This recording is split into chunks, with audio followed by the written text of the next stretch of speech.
سەدر و مالیکی ناونیشانی نوێی ململانەکان لە عێراق ڕیشەی ناکۆکی ئەم دوو سەرکردەی شیعە کەی دەستی پێکرد.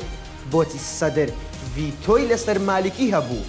کورد لەکوێی هاوکێشەکەی؟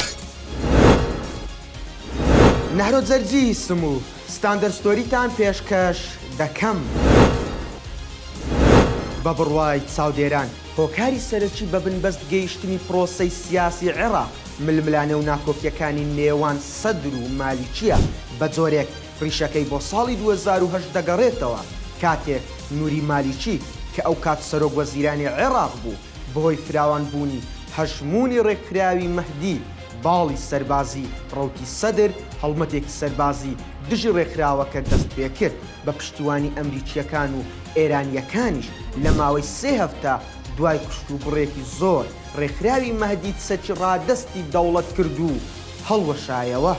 سەرەڕای ئەوەی دواتر لە خولی دووەم لە ساڵی 2010 موقتەدا سەدر دەنجی بە کابینەکەی مالیکی دایەوە، بەڵام ناکۆکیەکانیان درێژەی هەبوو تا ئێستا هەنگاو بە هەنگاو قوڵ بوویەوە. بۆچی سەدر حکوومەتی بێمالیکی دەویست؟ موقتەدا سەدر ڤیتۆی لەسەر بەشداری سەدر لە حکوومەت هەبوو، هۆکارەکەشی بۆ ئەوە دەگێڕتەوە کە پێی وایە ماوەی حکومڕانی ئەو واتە 2006 تا 2014 ماوەی فراوانبوونی گەندەڵی و شکستی دەوڵەتە تا سەرهەڵدانی داعش هەر مالیکی بە بەرپرسیار دادەنێت. سەدر دەیویست ڕێ لە مالیکی بگرێت بۆ بەشداری لە حکوومەت تا لەو ڕێیەوە ڕەگوڕیشەی مالیکی لە حکوومەت بە تەواوی دەربهێنێت. مالیکیش لەو نیەتەی سەدر گەیشتە بوو، هەروەک لە تۆمارە دەنجە دزە پێکراوەکانی ئەم دواییەی مالیکی دانی پێدا نابوو، بۆیە بە هەموو توانایەوە ڕوبەڕووی ئەو نیەتەی سەدر بوویەوە. دوو سەر لە یەک مەنجەڵ ناکوڵێت.